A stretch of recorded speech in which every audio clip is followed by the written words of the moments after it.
ये अधवत्ताओं की आवाज है, थोड़ा दम जानी चाहिए इसमें। मेरे को कहा कि पहली बार हो रहा है, जिस दिन मेरे पास आए तो मैंने कहा इतनी देरी क्यों की आपने,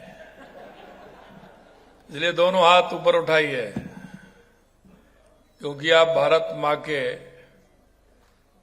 उस कार्य में लगे हुए हैं जिसको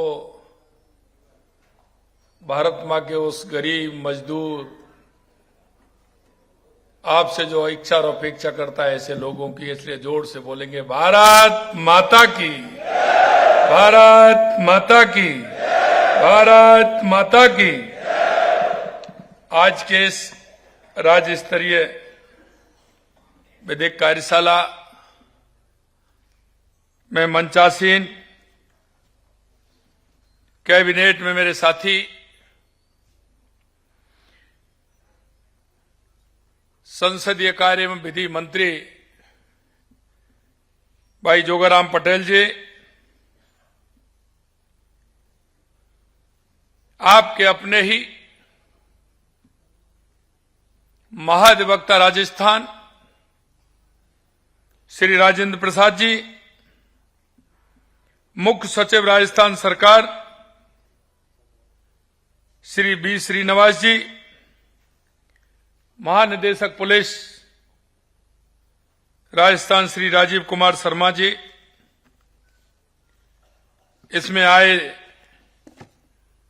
आदरणीय हमारे न्यायमूर्ति, समस्त हस्तीगण, लोक अभियोजकगण, अधिवक्तागण, सभी मेरे भाई और बहनों, सबसे पहले तो मैं आप सभी का, क्योंकि अब राजस्थान की राजधानी जयपुर में पधारे हैं, इसलिए मेरा दायित्व बनता है कि आप सभी का मैं स्वागत करता हूं, अभिनंदन करता हूं, आप सभी का वंदन करता हूं।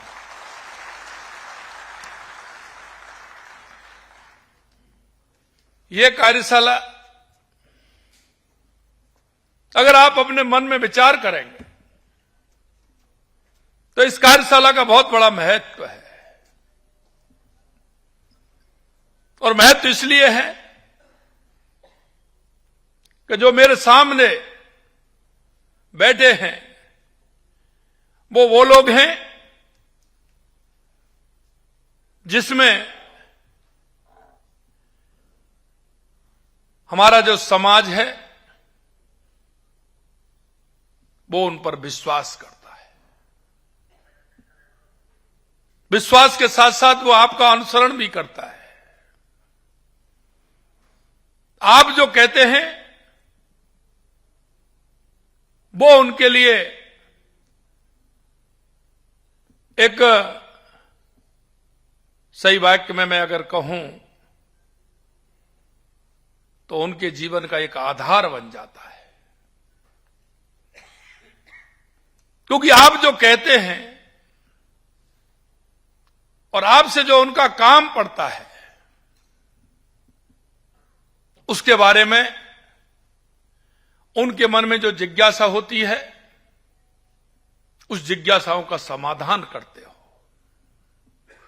मेरे भाइयों, लोक अभियोजक एवं विशेष लोक अभियोजकों का ये कार्यशाला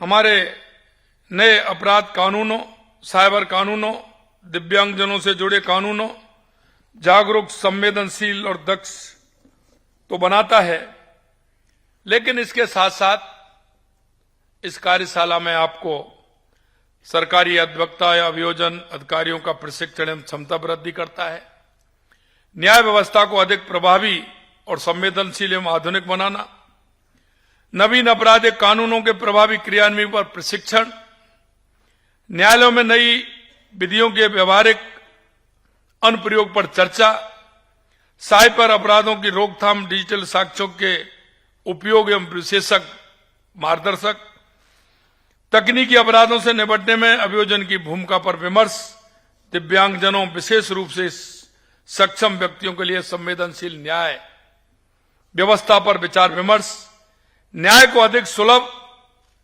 मान्य एवं सहयोगात्मक बनाने पर जोर, विभाग की उपलब्धियों पर कार्यों का प्रस्तुतिकरण, राज्य में अभियोजन तंत्र को सुदृढ़ करने हेतु नई नियुक्तियों का उल्लेख, विभाग में उपलब्धियां, भावी योजनाओं पर आधारित लघु फिल्म आपने दिखाई। न्याय प्रणाली को जन्मोन्मुख एवं सुदृढ़ बनाने का संकल्प आपने लिया है। आपकी कार्यशाला में इतना काम आज हुआ है और यह आवश्यक भी है। और आवश्यक इसलिए है कि आप उन व्यक्तियों को सहयोग करते हो, सरकार का सहयोग करते हो, जिसमें सरकार के साथ आम जन की सहभागिता होती है। उनके उस जो न्याय का अवधारणा है उसको आगे बढ़ाते हुए अब सरकार के पक्ष के साथ साथ आम जन की जो इच्छा और अपेक्षा है उसको भी आप पूरा करते हैं। कभी कभी मेरे मन में कई सवाल भी आते हैं। सवाल ये आते हैं कि इधर जनता का आप पर भरोसा है और इधर सरकार का भी आप पर भरोसा है। जब इतना बड़ा दायित्व हमारे ऊपर आता है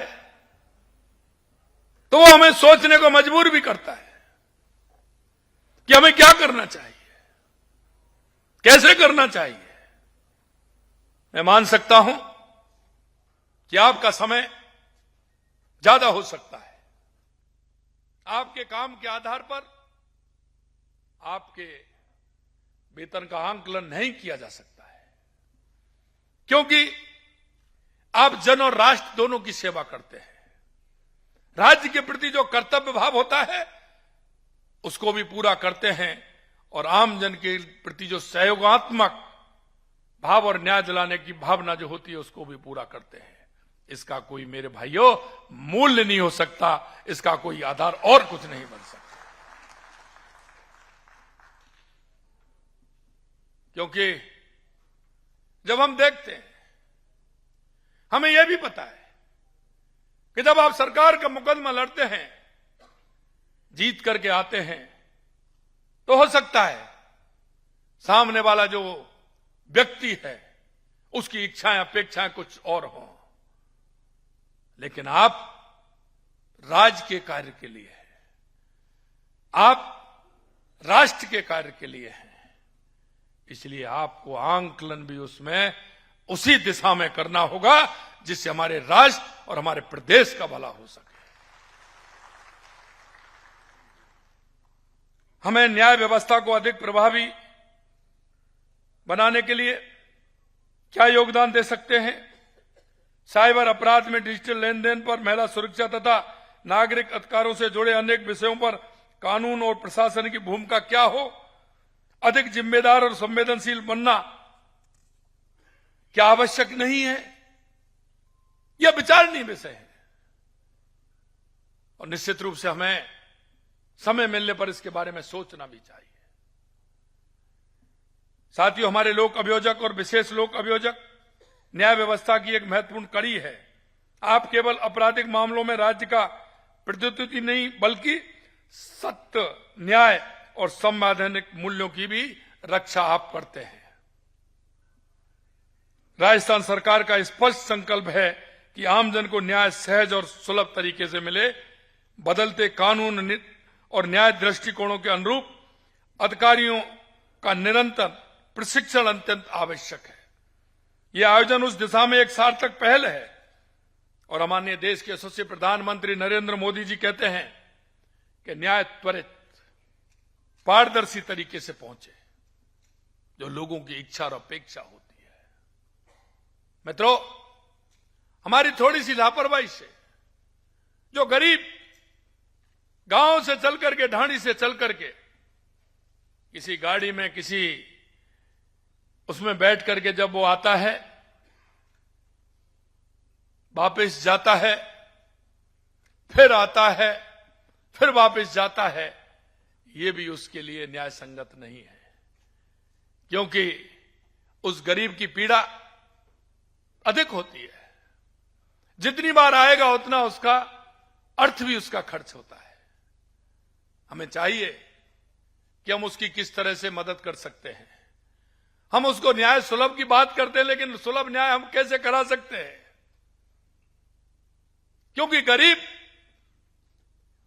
कि व्यक्ति का एक दिन का जो वो कोई काम करता है वो काम भी छूटता है, साथ में उसका अर्थ भी खर्च होता है, आने में जाने में उसको परेशानी भी होती है। तो हमें छोटी छोटी बातों पर अगर हम ध्यान देते हैं तो उसका प्रतिफल नीचे तक जाता है। हमारी न्याय प्रणाली में क्रांतिकारी परिवर्तन किया है।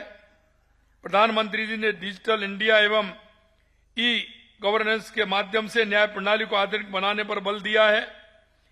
न्यायिक प्रक्रिया को तेज, पारदर्शी एवं प्रभावी बनाया जा रहा है।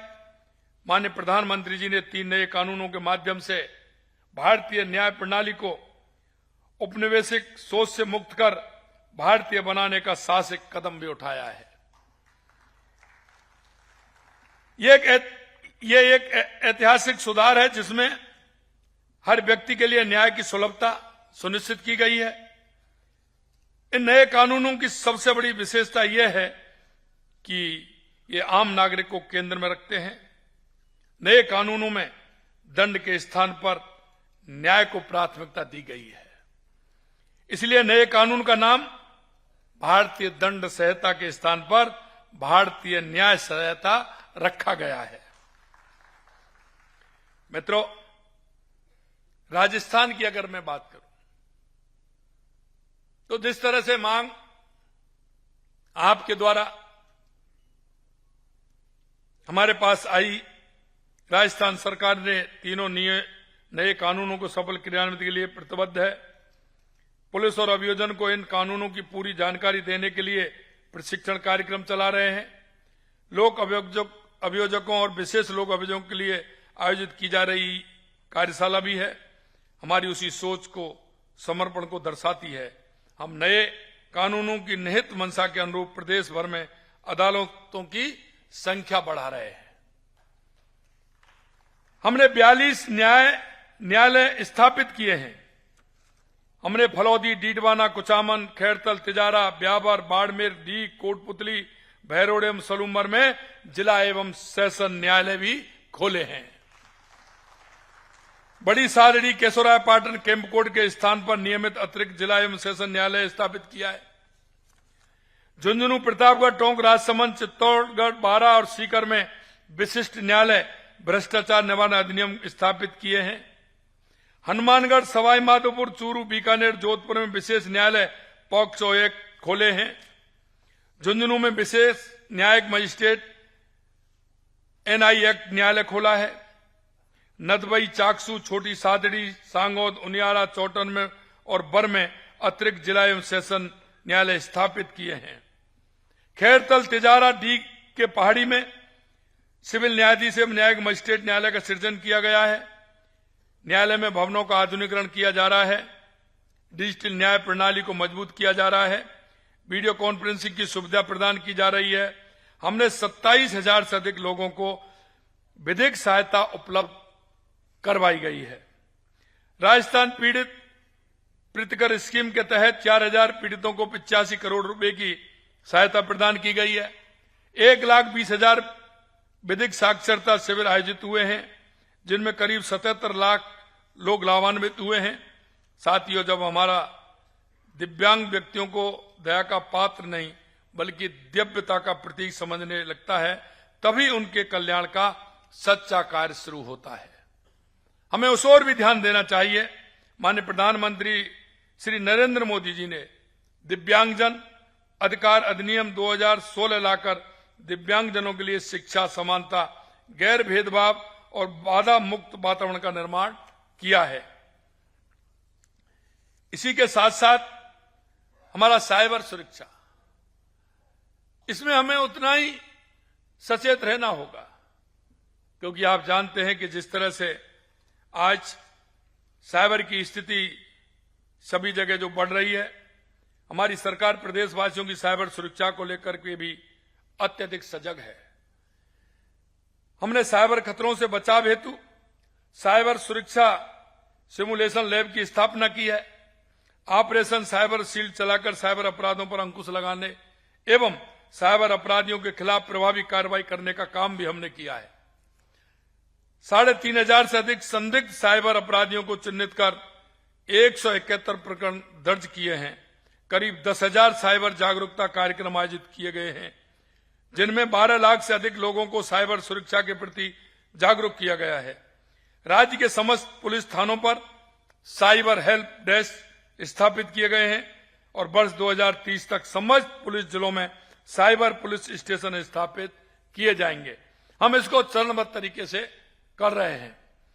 आजकल सामने आ रही डिजिटल अरेस्ट की घटनाएं से आम नागरिकों को बचाने तथा प्रदेश में साइबर अपराधों पर नियंत्रण एवं रोकथाम के लिए Rajasthan cyber crime control centre की स्थापना हम करने जा रहे हैं।